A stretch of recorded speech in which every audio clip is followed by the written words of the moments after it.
Hi Photos subscribers. Today we are talking about a reflecting dish.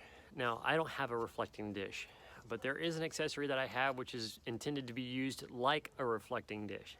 It's not that great, but it does in a pinch, especially if I'm shooting outdoors and I want this as a little bit of added fill light.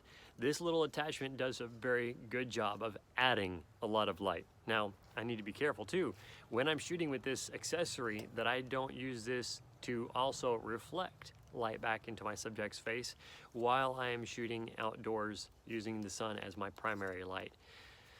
Or maybe I'm even using it not just as my primary light, but the item that I have here is a little reflector, and you can see how reflective it is. It's showing you a lot, maybe not in detail, but it's showing you a lot of the scene and the area and the things that are around me.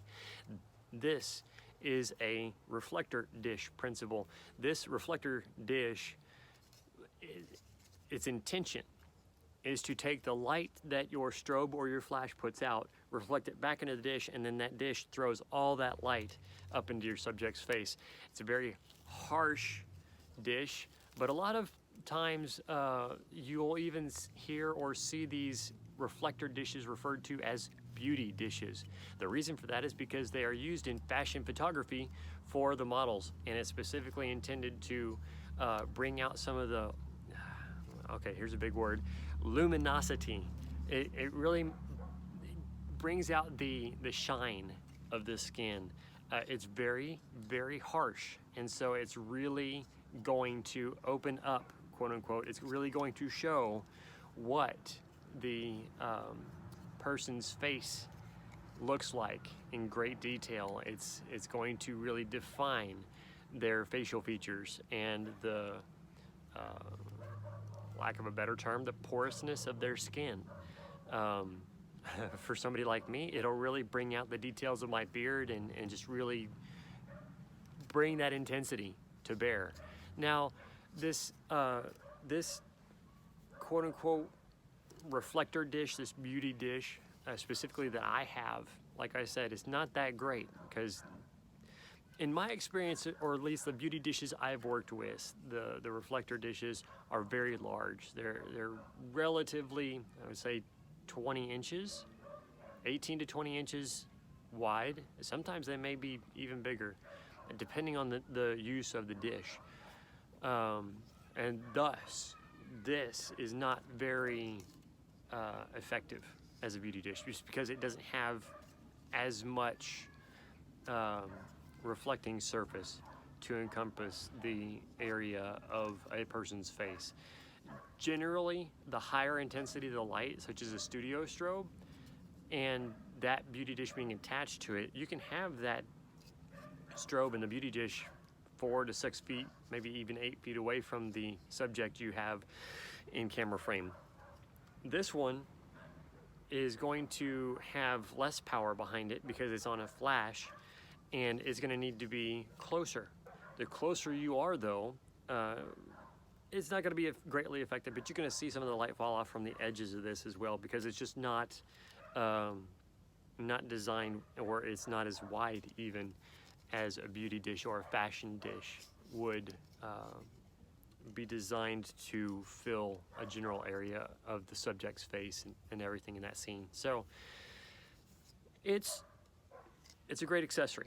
If you need a beauty dish and you can deal with it, and you can specifically place that beauty dish in an area that does cover your subject, fantastic. The best use of this, like I'm saying, is this is just a fill light accessory. It's not going to be your primary and go-to only product you ever need for a fashion style beauty dish or reflector dish. However, this little reflector dish, if you're doing macro photography is a photograph of something tiny. If you've ever noticed some of those small little flowers in your yard, or if you go to an arboretum somewhere, you'll see these tiny little flowers that are kind of buried down in the grass.